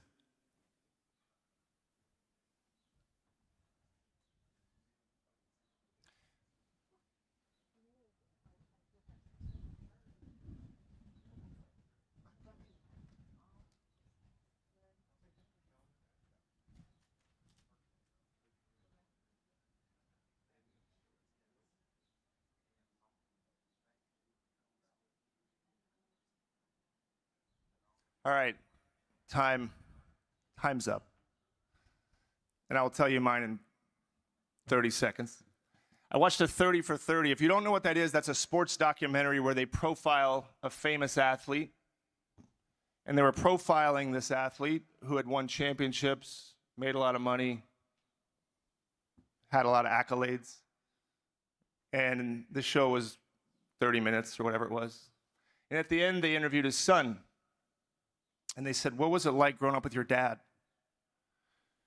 He said, my dad wasn't around much. I don't know him that well. So when you think about success, I'll tell you my definition. It doesn't have to be yours. It probably isn't yours. That doesn't mean yours is bad. But I've seen and been around unbelievable wealth, fame, and I'm sure you have too, many of you. But what mine is for those that know you the best to love you the most. And if you go as you go through life and as you go through your career, it's okay to go slow. I don't know any friends that I've made in 3 days. I don't know any relationships that are valuable to me that happened in 1 year. I met Ike 30 years ago. He asked me to speak in one of the biggest days of his life. Those are the relationships. When you're working, there will be people taking shortcuts. There will be people that cheat, that lie. Don't do that. Not because it won't get you ahead, because unfortunately it might for a little while. But don't do that because you got to go to bed at night on that pillow and know that you did that. I had a player one time ask me, am I going to be traded? That's the equivalent of one of you going to your boss and saying, am I going to be fired? And I said, I don't know, maybe. And he looked at me like I was crazy. And I said, I'm not going to lie. And I said, and I'm not doing it for you. I'm doing it for me. Because I don't want to be walking around with a lie. So as you go through it, you be patient. You be thoughtful. Because ultimately, if you do those things and are humble and sacrifice, you'll get there. Ike mentioned I was an agent. I was an agent for 14 years and didn't love it. So when I hear people say, I've been at this job for 3 months, it sucks. I say, 3 months isn't probably enough time to make that conclusion. So it's okay to be slow. You don't need stuff right away. It's better, to be honest, to wait. There's a mascot that I want to hire if I ever lead a team again. This mascot works for the St. Joseph's University. And this mascot is an eagle. And the whole game, the mascot does this. The entire game. Commercials, free throws, everything. And I remember sitting at a game scouting one year next to my assistant GM, and I said, whoever that man or woman is, I want to hire them. Humility, hard work, sacrifice, team player for the greater cause. You didn't see this person's face, but I recognized him. And again, I don't know anything about this person. But if you're out there, no, I'm kidding. One day. And I will leave you with this. Thank you for your patience. And thank you for honoring me with this opportunity more than anything is for listening. If you haven't figured it out by now, in the end, be the tortoise. Because in the end, the tortoise does win the race. Thank you very much.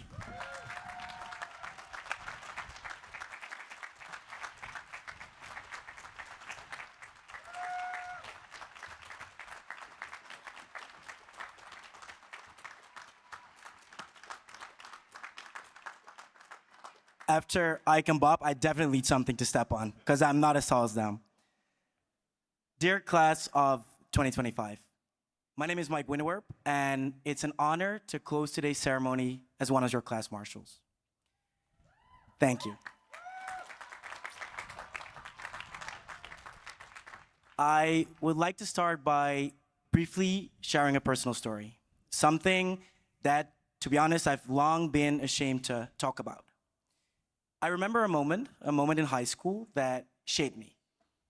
My mom, who is here with us today, standing in the garden, tears falling down her eyes, telling me she did not know how to pay for the bills because she was already working 2 full-time jobs, raising me and my sister on her own. Like many of us, I felt the sting of the doors closing many, many times. Whether because of financial hardship, sexual identity, the color of our skin, or for some of you out here, merely because of the country we happen to be born in. The struggles we faced, the sacrifices we've made, and the strength we've shown are showed by so many of us. But the truth is, chances have not been equal for everyone. In the past months, I think that all international students have felt what it's like to live life in uncertainty. And I truly hope that this exact feeling of uncertainty can be bent for something good.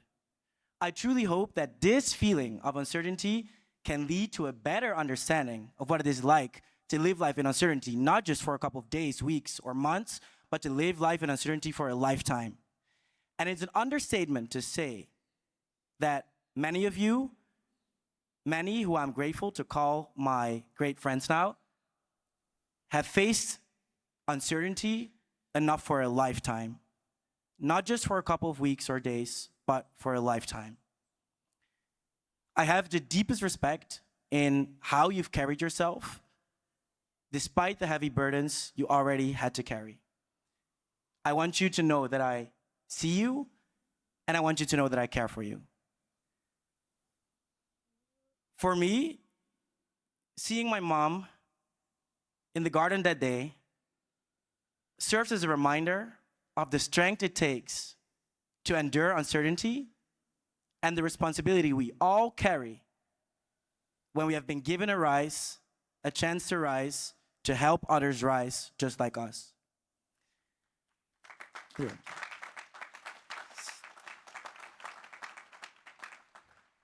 I truly hope that similarly our experiences here at Harvard Law School do not just lead to us carrying our degrees, but also to carry something deeper. A commitment to empathy, to standing beside those that are still navigating the storms, and to using our voices and to using our privilege to hold the door open to those that still need it. Whatever we do next, whether in academia, public interest, or probably like many of us, big law, even Judge Campos did it, so then it's okay. Do not forget the strength that got you here. Do not forget where this strength can carry you. And above all, please do not forget to use this strength to help others rise, just as we too have risen. Class of 2025, my Bolsa family, my Lambda family, my LLM family, my Harvard family, from the bottom of my heart, I want to thank you for walking this journey with me. Congratulations to all of you. Thank you.